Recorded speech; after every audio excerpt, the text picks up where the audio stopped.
서 대표님께서 좋은 말씀을 많이 해주셔서 준비된 거 잠깐 말씀드리면은, 그러니까 결론적으로 인공개발을 조성하는 게 가능하냐? 가능합니다. 결론이고, 아까 이제 서 대표님께서 마지막에 본 문제 얘기하셨잖아요. 예산적으로 가능하겠냐? 제가 그 신문 계산함을 가지고 대충 계산을 한번 해봤습니다. 대충 계산해봤는데 공사비가 한 4천억 정도라고 얘기를 하더라고요, 총. 그러니까 이 땅을 다 팔면 한 7천억 정도가 되더라고요. 뭐, 저 아까 용도별로 쭉 한 7가지 용도가 있는데, 뭐, 평당 한 300만원, 400만원 정도 돼가지고, 그걸 전부 계산해 보니까 한 7천억 원 정도가 돼서, 그러면 나이 그거 반을 뚝 잘라가지고 지금 서 대표님 말씀대로 반 정도를 도시로 하시자고 하는 거잖아요.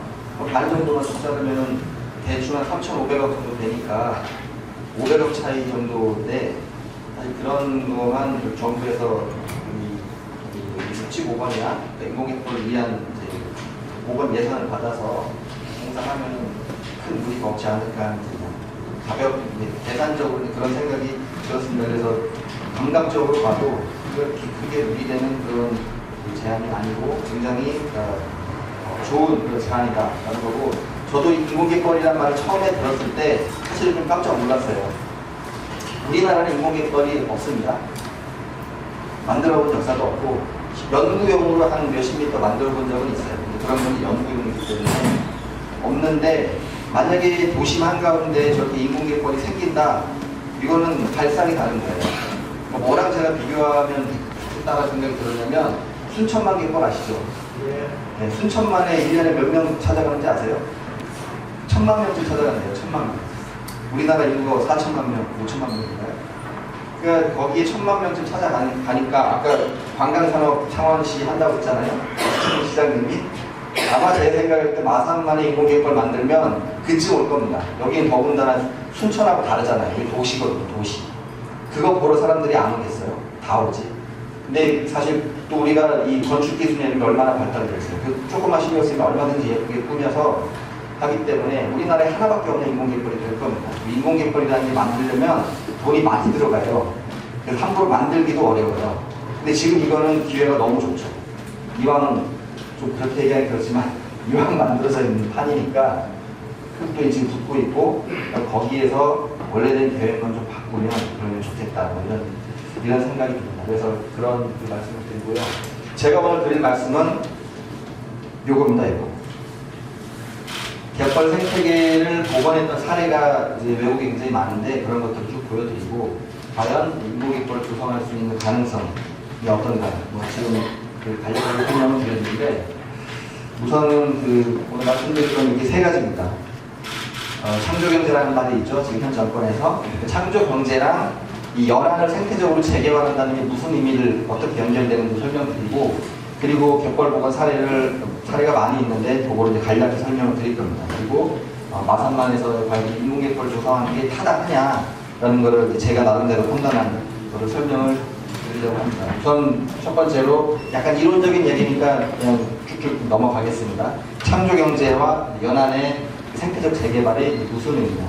생태적 재개발이라는 게, 그러니까 우리가 도심에 슬럼화되어 있는 그런 걸 재개발을 하는데, 그런 곳을 생태적으로 재개발하면 어떻겠냐라는 그런 개념입니다. 우선 창조경제는 핵심만 말씀드리면, 없는 무에서 유를 만드는 게 아니라 있는 거를 다시 재설계해갖고 창조한다는 그런 말이거든요. 그러니까 그렇게 이해하시면 될 것 같고요. 그럼 연안은 어떠냐? 우리가 연안은 마산에 살고 계시니까 많이들 아시겠죠. 연안은 물하고 토지가 같이 있고요. 해양 생태계 일부이고요.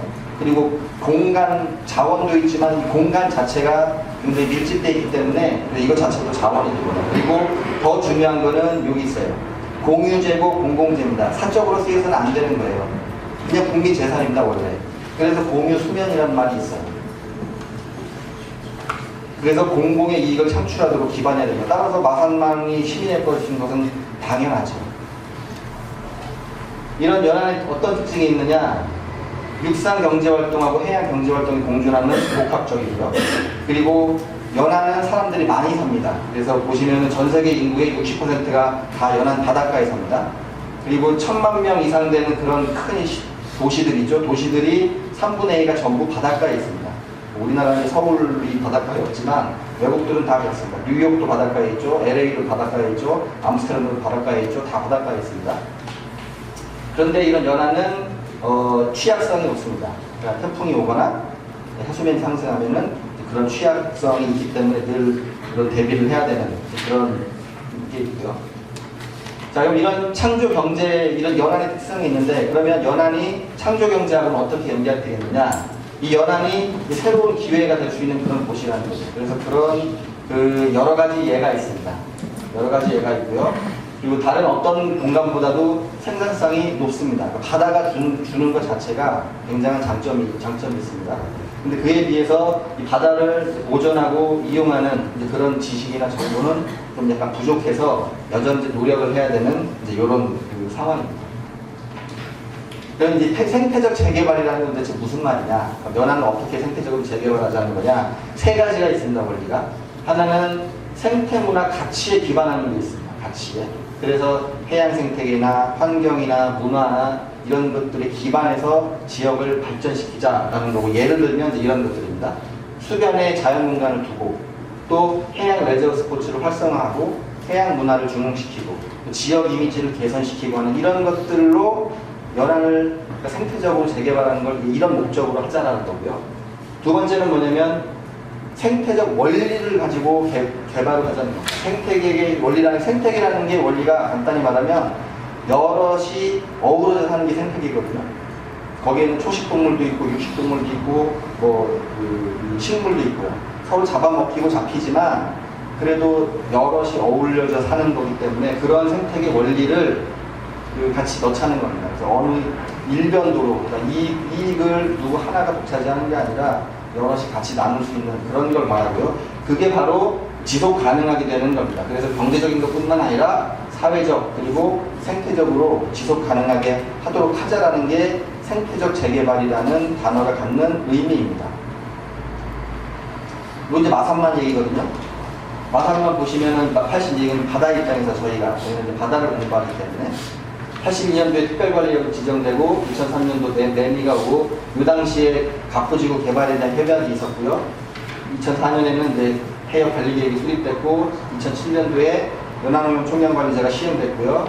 그 다음에 10년도에는 지금 말씀하신 해양 신도시 대전 갈등이 불거지고 방제 뚝등 재해방 기술을 추진한다 이런 이야기도 나오고 있었고요. 이렇게 돼 있습니다. 그래서 이런 생태적 재개발이라는 걸 통해서 그럼 뭘 할 수 있느냐? 예를 들면은 과거에 특별관리역을 지정했다라는 거는 이걸 보호하겠다 이런 얘기인데 갑포지구를 개발한다라는 건 개발하는 거잖아요. 이게 정책이 상충되니까. 이런 식의 상충되는 식으로 가지 말고 뭔가 좀 조화롭게 해보자라는 이런 방향이고요. 그 다음에 정책이라는 게 마산은 그랬죠. 준설을 해서 매립을 하면은 거기에 태풍이 오면은 또 침수돼서 재해 피해가 늘어나죠. 그러니까 이런 식으로 하는 거는 이게 악순환입니다. 악순환. 그러니까 악순환으로 가지 말고 선순환 구조로 가져가자. 준설토를 해서 매립해갖고 계속 땅을 넓히는 것이 아니라 그런 이야기가 있고요.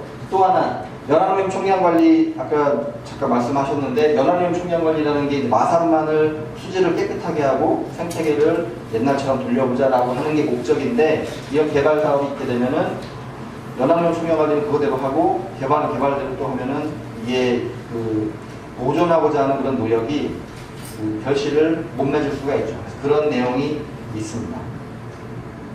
그래서 이러한 생태적 재개발을 하게 되면 이제 후에 이제 예들을 보여드릴 텐데 결론적으로 어떤 식의 결과가 나오냐 이게 창조경제입니다. 이게 예를 들면 이런 내용들이 있습니다. 투자 비용보다 3배 정도 이익이 크다라는 연구 결과가 있고요. 우리나라 연구 결과가 아니라 2012년도에 외국 사람이 이렇게 이야기를 했고요. 또 일자리 창출하는 것도 도로 건설하는 것보다 똑같이 돈을 예를 들어서 10억을 들였다. 도로 건설할 때 10명 일자리가 창출되면 생태 보건 사업, 생태적 재개발로 하면은 40명의 일자리가 창출이 됩니다. 이것도 외국 사례, 외국에서 나온 보고서고요. 우리나라에서 나온 무슨 이상한 보고서가 아니라 그런 보고서고요. 그리고 미국에서의 이런 생태 산업은 미국 전체 GDP 성장률보다 훨씬 높습니다. 보시면은 훨씬 높아서 이러한 생태적 재개발이라는 이런 개념, 아까 허 대표님께서 제안하신 그런 게 바로 생태적 재개발의 예거든요. 그런 거를 그 실행을 하게 되면 우리 경제에 어마어마한 그 혜택이 올 것이고 마산남도 마찬가지가 될 것이라고 생각합니다.